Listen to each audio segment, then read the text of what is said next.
Another Thursday. Don't feel like watching wrestling tonight.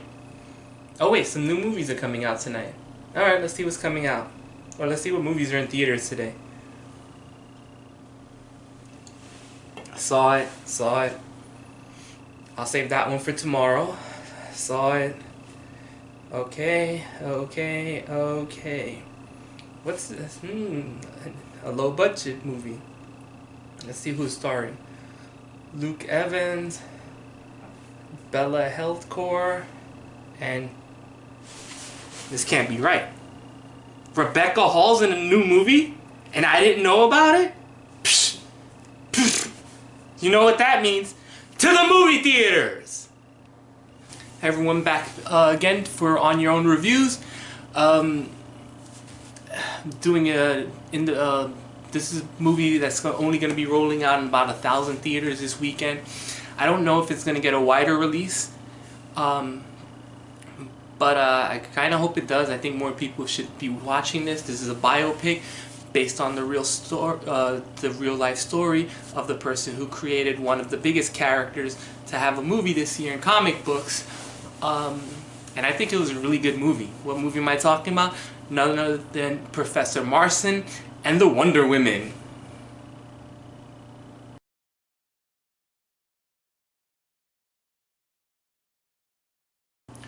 Professor Marston and the Wonder Woman is the true life story about the creator of Wonder Woman by the name of William Marston. Now, it goes through him and how him and his wife end up meeting a student in his class, and how they end up having a relationship between all three of the people, and an equal relationship at that. I didn't know much about going into it other than someone told me Rebecca Hall's in it, and I jumped at the chance to see it. She was in one of my favorite movies from last year, 2016, which I promise I'll get to the review of it when I'm mentally ready to get to that one, because there's a lot to unpack with that movie. This movie's kind of the same thing. Like I said, it's the creation of Wonder Woman, and how not only did he create Wonder Woman, but how his relationship with two other women, who each person was in love with each other. Very good movie. I was very surprised by this. Basically, Professor Marston is a psychology teacher who decides that he wants to invest time in this young girl by the name of Olivia. And his wife kind of knows from the beginning, Elizabeth Marston, that he wants to sleep with her. So what basically happens is she allows him to train her as a student, because they're trying to not only delve deeper into human subconsciousness and about what makes people tick as far as relationship goes and how to learn how to love, but they're also testing out the first lie detector test. So the guy who created Wonder Woman also created the lie detector test. The lasso of truth makes a lot of sense now. The framing of this movie is basically, it's 1945, he's at a subcommittee meeting for comic books.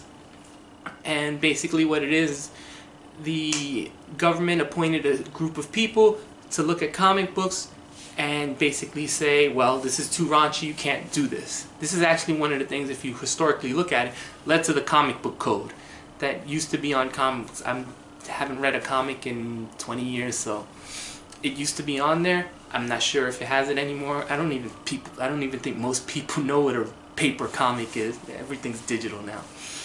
But anyway, enough about me being old. They use that as the framework to the device.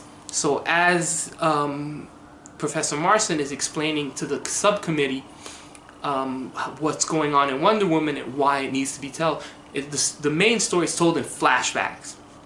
We get this whole thing about how the professor ends up choosing her, and of course his wife eventually knows that he wants to sleep with her, and this whole thing, and eventually they we find out, yes, the professor admits, using the lie detector test, that he wants to sleep with her.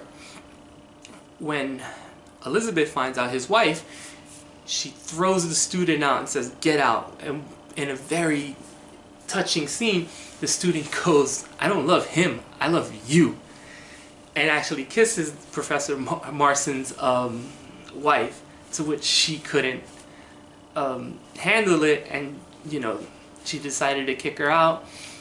And then we kind of go from there. It goes through periods where the first period is the school part, once they finally decide that they want to have the relationship. Second part is in the community, when all of them realize, because you have to remember, this movie took place in between 1929, and the movie, the framing work of the committee is held in 1945, so there's a good 16-year period there.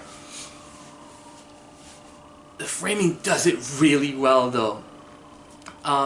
I think it kind of holds itself together. It held the movie together. And then we eventually go to, how they live in the outside world, and how they have to build up a story around everything to explain to their neighbors how this relationship works, or basically come up with a story to lie to the neighbors. And then the ending is how he figures out, between these two women, how to create Wonder Woman, and his success as a comic book writer. All of this is really good. The cast is really well done.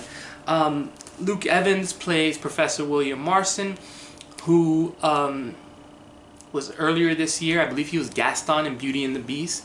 Does a very good job in this movie. He probably has the least interesting arc in this movie, because he's kind of the glue that holds everything together. He's actually the more feminine person in this relationship, being that while he does have ideas, he's not held to a masculine ideology. He has no problem letting his feelings be known to both women, and he's completely fine with that, which is kind of refreshing, and especially when this odd, triangular relationship. Olive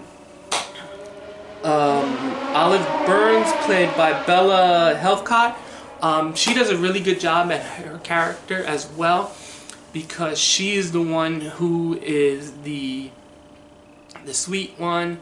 She's almost naive at times. She's also very well, very kind of angelic, and they make her seem like,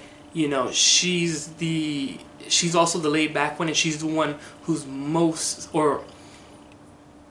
she's the one who likes being submissive.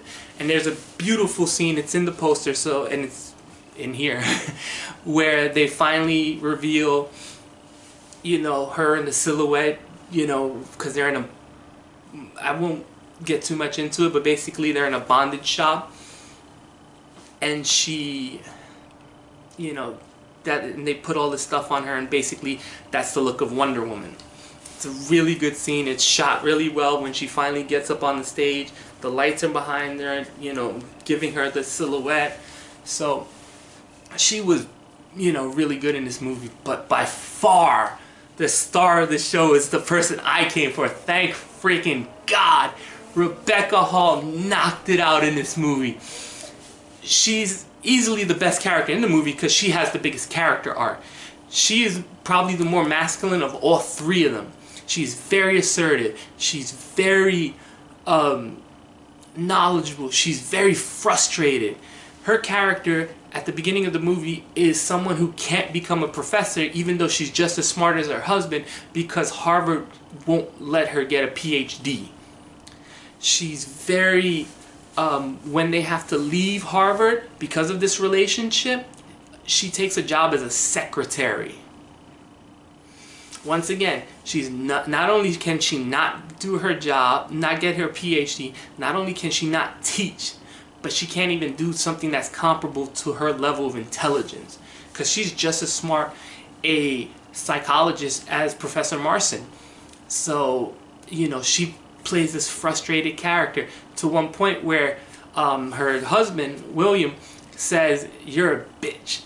And because she's kind of the tight one, and she's the one who's, yes, she's accepting of this relationship, but she's also the one most troubled by how the world sees them.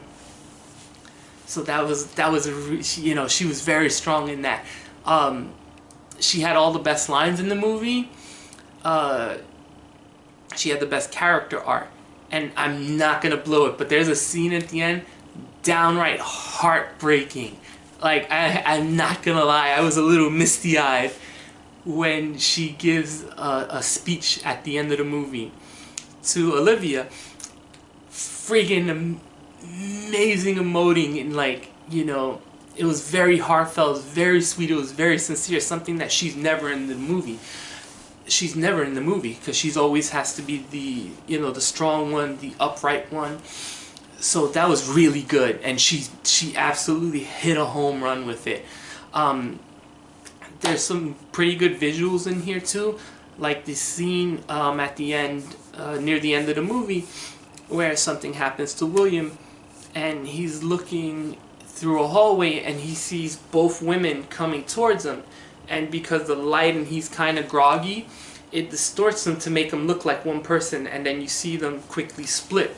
Because as the movie says, he says in the movie earlier, if I put both of you together, I would have my perfect woman. And that image was really good. Like I said, the shot where Olivia's dressed up like Wonder Woman for the first time, absolutely beautiful. Writing's really good. Everyone feels like real people. If I were to say a couple of bad things, I would say one, some of the music was too on the nose. Like when they have the three-way, I didn't really need that song. It kind of felt out of place. There's another song where they do a montage and you see them playing in the background with their kids. And once again, music didn't need that. Just have some piano music or something. I didn't need whatever period music that they had. I will say they got a lot of the period stuff right. From the way everyone was dressed to the way people talked. William gets this whole idea on how to dress Wonder Woman from going to a bondage store. Rebecca Hall makes me laugh because she goes, "This is pornography." Obviously realizing that there are kids in the house, and at the same time also realizing that you have to remember at the time, pornography was illegal. This was around the 1930s, so this was during World War II. So a lot of this stuff wouldn't fly. They got the period stuff right. The way everyone was dressed was very nice. It was beautiful.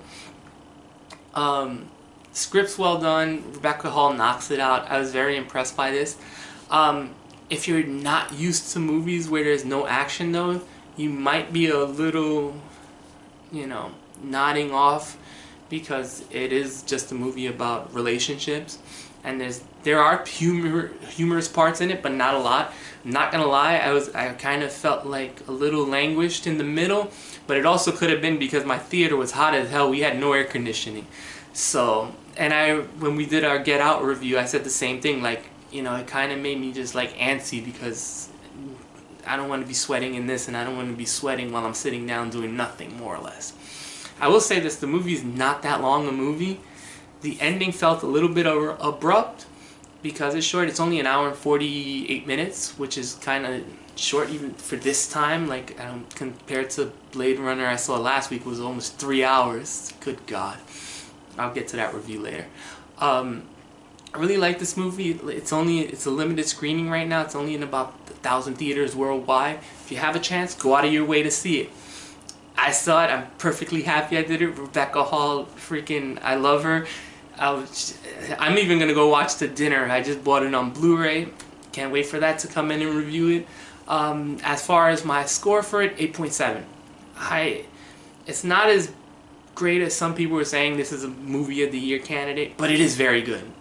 And if you can, go out of your way. If you live in New York, there's only 2 AMCs playing it. The one I saw, which was on 31st and 2nd, and one in Lincoln Square. Professor Marston and the Wonder Woman. Go out of your way to see it. Bye. Until next time.